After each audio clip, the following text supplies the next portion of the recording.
بسم الله الرحمن الرحيم. نحمده ونصلي على رسوله الكريم. أما بعد، أعوذ بالله من الشيطان الرجيم. بسم الله الرحمن الرحيم. سبحان ربك رب العزة عما يصفون، وسلام على المرسلين، والحمد لله رب العالمين. اللهم صل على محمد عبدك ورسولك، وصل على المؤمنين والمؤمنات والمسلمين والمسلمات. جزا الله عنا محمدا ما هو أهله. ربنا اغفر لي ولوالدي وللمؤمنين يوم يقوم الحساب. السلام علیکم ورحمۃ اللہ وبرکاتہ ومغفرتہ. سامعین کرام، انسان جو ہے وہ اپنے برے اعمال کی وجہ سے مختلف قسم کے مسائل میں پھنس جاتا ہے،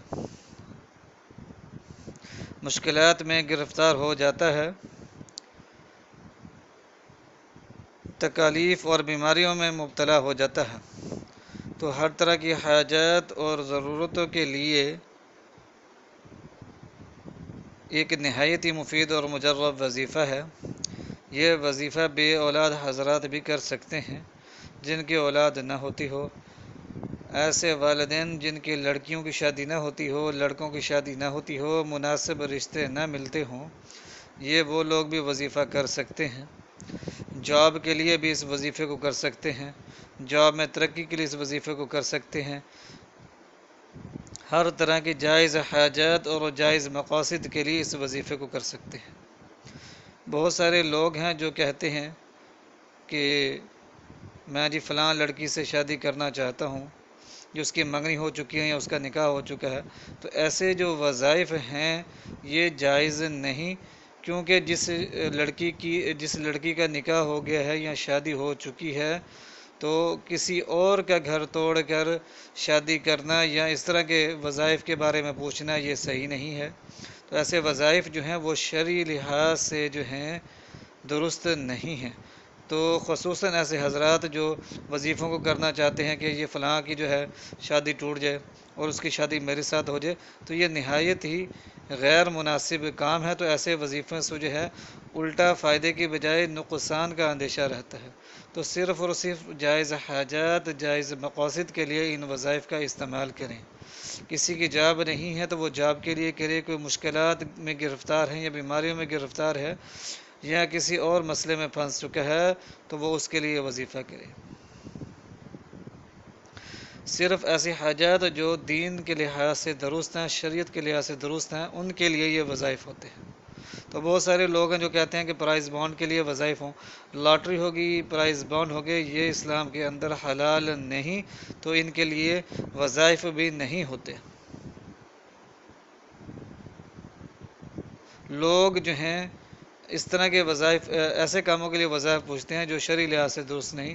تو یہ جو وظیفہ ہے صرف جائز حاجات اور جائز مقاصد کے لیے کرنا ہے، صرف جائز حاجات اور جائز مقاصد کے لیے کرنا ہے. جس کے اندر آپ کی اولاد نافرمان ہے اس کو فرما بردار بنانے کے لیے، اولاد نہیں ہوتی اس کے لیے، شادیاں نہیں ہوتی ان کے لیے، جاب کے لیے، رزق کے لیے، کاروبار کے لیے، کاروبار میں وسعت کے لیے، تجارت میں برکت کے لیے، مصیبتوں اور پریشانیوں سے نکلنے کے لیے،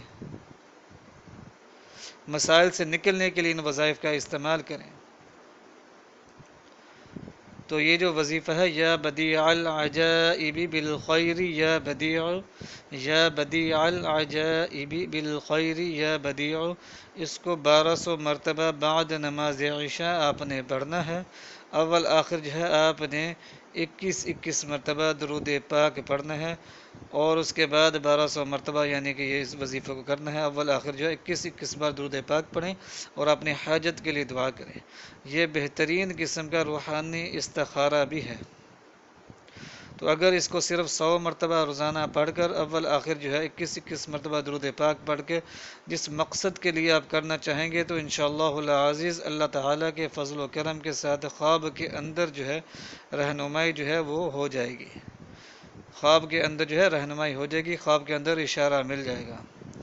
تو اگر کوئی حاجت ہے، کوئی مصیبت ہے، کوئی بلا ہے، کوئی آفت ہے، اس کو دور کرنا ہے، یا کسی جاب کے لیے، اولاد کے لیے، بیٹی کے رشتے کے لیے وظائف کرنا چاہتے ہیں تو 1200 مرتبہ آپ نے اس کو پڑھنا ہے، یا بدیع العجائب بالخیر، یا بدیع، اس کا تلفظ اچھی طرح یاد کر لیں تاکہ وظائف میں اثر ہو جائے۔ اور جتنے دن یہ وظیفہ کریں، نماز کی بے حد پابندی کریں، منہ کو پاک صاف رکھیں، پیاز اور بدبودار چیزیں، لہسن ہو گیا، پیاز ہو گیا، یا ادرک ہو گیا، یا کوئی اس طرح کی جو اشیاء جو منہ کے اندر سمیل پیدا کرتی ہیں ان کا استعمال نہ کریں، منہ کو پاک صاف رکھیں اور ان وظائف کو کریں۔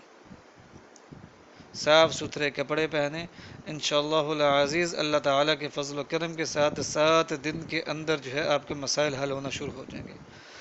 اگر 7 دن کے اندر مسائل حل نہیں ہوتے تو آپ نے نا امید نہیں ہوتا، وظائف کے اندر اثرات بدرجہ اتم موجود ہوتے ہیں۔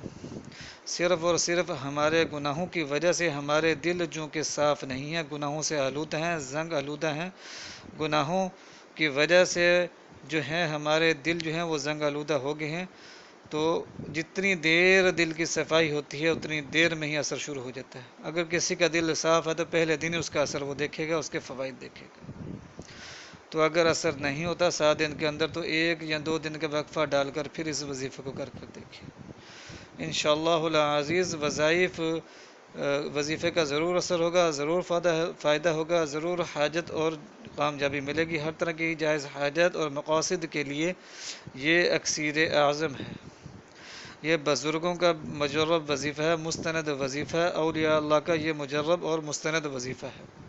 تو بغیر کسی شک و شبہ کے اس وظیفے کو کر دیکھیں، کامل یقین، مکمل توجہ کے ساتھ اس وظیفے کو کر دیکھیں، نہایت ہی مفید اور مجرب وظیفہ ہے۔